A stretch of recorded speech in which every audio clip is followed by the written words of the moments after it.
নমস্কার বন্ধুরা, বান্টি কিচেনে আপনাদের সবাইকে স্বাগতম। তো আজকে আমি রান্না করছি নিরামিষ সবজি। নিরামিষ সবজি বানানোর জন্য আমি এখানে পুঁই, মিষ্টি কুমড়া, বটবটি, গাজর সব কিছু কেটে রেখেছি। এবার কড়াই গরম করতে দিয়েছি, এর মধ্যে আমি তেল দিয়ে দেবো।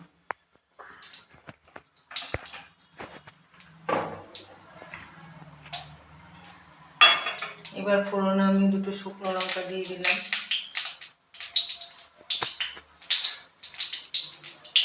পাঁচ ফোড়ন দিয়ে দিলাম।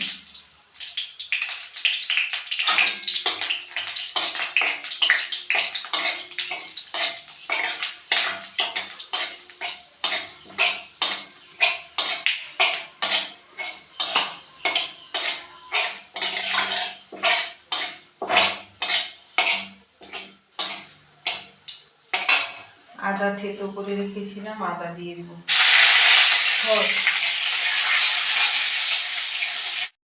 আদা ভাজা হয়ে গেছে, এখন আমি সবজিগুলো দিয়ে দেবো।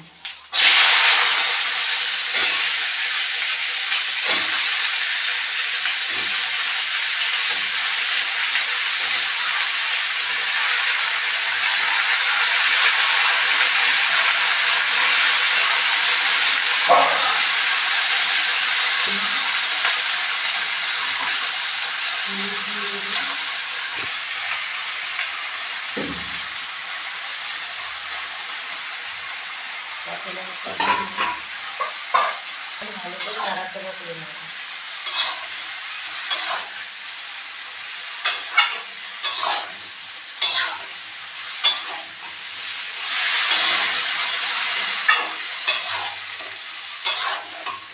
এবার আমি সবজিগুলো যাতে ভালো করে সিদ্ধ হয় সেই জন্য 10-15 মিনিটের জন্য ঢাকনা দিয়ে দিই।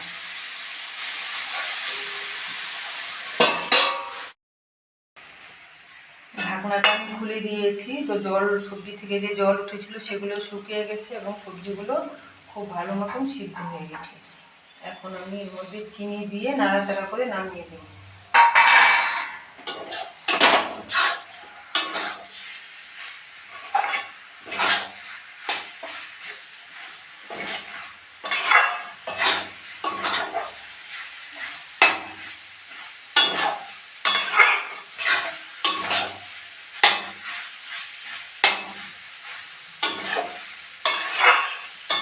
তৈরি নিরামিষ সবজিটি গরম ভাতের সঙ্গে এবং রুটির সঙ্গে খেতে খুব ভালো লাগে। আমার রান্নাটি আপনাদের কেমন লাগলো কমেন্টস করে জানাবেন, আর ভালো লেগে থাকলে অবশ্যই কমেন্টস করবেন। ধন্যবাদ।